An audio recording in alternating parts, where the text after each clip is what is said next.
এই মেয়েটাকে কতভাবে যে সহযোগিতা করছে, তারে আনছে, প্ল্যান করছে, মারছে।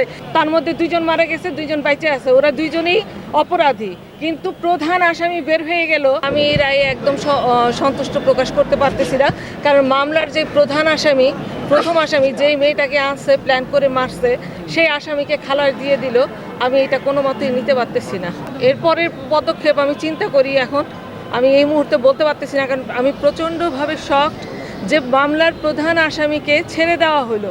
আমরা কোথায় আছি আমি তো বুঝতেই পারতেছি না। যেই ছেলেটা আমাদের সাথে এতদিন থেকে সে গাদ্দারি করলো, কতভাবে সে যে মারছে, এই মেয়েটাকে কতভাবে যে সহযোগিতা করছে, তারে আনছে, প্ল্যান করছে, মারছে, এগুলো তো কিছুই তো মানে হইল না। সাথে বাচ্চু খালাস হয়ে গেল। সে মেয়েটারে আনছে, তারা কি কেউ বলছিল যে তুমি মেয়েটাকে আনো? একজন কোনো সময় এই যে এইভাবে 2 জনের হত্যা করতে পারে না। এবং মেয়ে যেটা সেকেন্ডারি সাক্ষী দিছে, ওই সময় হ্যাঁ সিসি ক্যামেরা ফুটেজ অনুযায়ী উনি বলছে চাক্ষুষ কোনো সাক্ষী নাই, কিন্তু ওইখানে 4 জন ছিল। 2 জন হচ্ছে যে আপনার 2 জন হচ্ছে ভিকটিম, যারা মারা গেছে, আমার মা আর আমার মায়ের মেয়েটা, আর যারা আর বাচ্চু আর ওই মেয়েটা ছিল। তার মধ্যে 2 জন মারা গেছে, 2 জন বাইচে আছে। ওরা 2 জনই অপরাধী, কিন্তু প্রধান আসামি বের হয়ে গেল। এটা আমার আর বলার কিছু নাই। অপরাধীর বিচার না হইলে এই দেশে অপরাধ কোনোদিন দমন হবে না।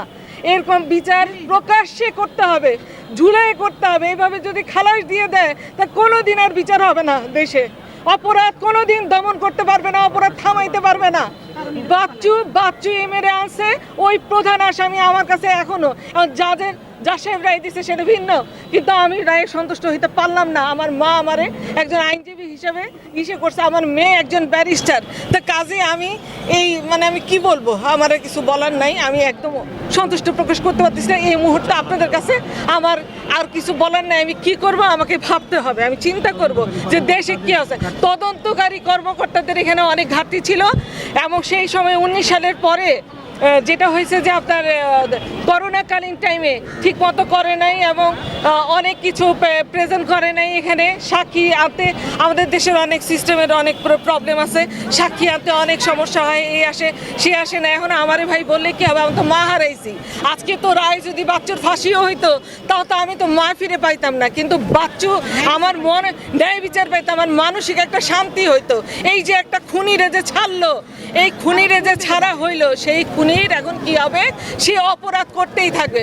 ভবিষ্যতে আমাদের প্রত্যেকের জন্যই একটা হুমকি, আমাদের জীবনের কোনো রকমের সেফটি থাকলো না। এই আর কি বলবো। দেশে দেশে সবার সাথে দ্য নিউজ।